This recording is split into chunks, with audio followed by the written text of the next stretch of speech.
വളരെ പ്രയാസപ്പെട്ട് ആണ് തുടങ്ങിയതെങ്കിലും ഇപ്പോൾ ആ അധ്വാനത്തിൻ്റെ ഒക്കെ ഫലമായിട്ട് ഈ നാട് മുഴുവൻ, ഈ നാടല്ല ഇപ്പം ദേശീയ തലത്തിലും പുറത്തും ഒക്കെ അറിയപ്പെടുന്ന ഒരു സ്ഥാപനമായി ഇത് മാറി, വലിയൊരു പ്രസ്ഥാനമായി മാറി.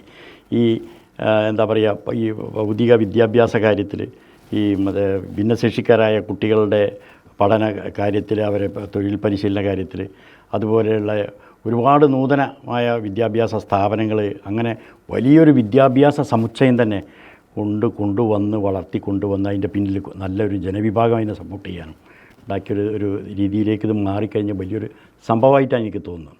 ഇപ്പോൾ ഒരു ആത്മീയമായിട്ടുള്ള മതപരമായിട്ടുള്ള ഒരു സ്ഥാപനം എന്നതിലപ്പുറം ഒരുപാട് ഭൗതികമായ കാര്യങ്ങൾ നാടിൻ്റെ വളർച്ചയ്ക്ക് വേണ്ടി, ഈ സമുദായത്തിൻ്റെ തന്നെ വിദ്യാഭ്യാസ കാര്യത്തിനും തൊഴിൽ രംഗത്തുള്ള വളർച്ചയ്ക്കുമൊക്കെ വേണ്ടിയുള്ള പ്രോത്സാഹനം നൽകുന്ന സ്ഥാപനങ്ങൾ ഉൾപ്പെടെ വലിയ ഒരു വിദ്യാഭ്യാസ സമുച്ചയത്തിനും വികസനത്തിനും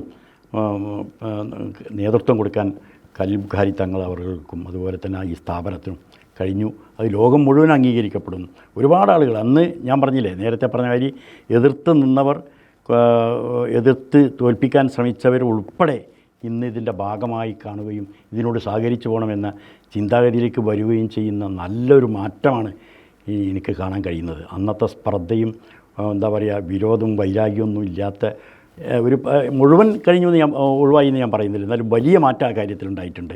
അതിൻ്റെ തങ്ങൾ അവരുടെ നേതൃത്വം, ഈ സംഘടനയുടെ നേതൃത്വം, ഈ പ്രസ്ഥാനത്തിൻ്റെ നേതൃത്വമാണ് ആ മാറ്റം വരുത്തിയത് എന്നാണ്, ഇവിടുത്തെ പ്രവർത്തനങ്ങളെ മാറ്റം വരുത്തിയത് എന്ന് എനിക്ക് തോന്നുന്നു.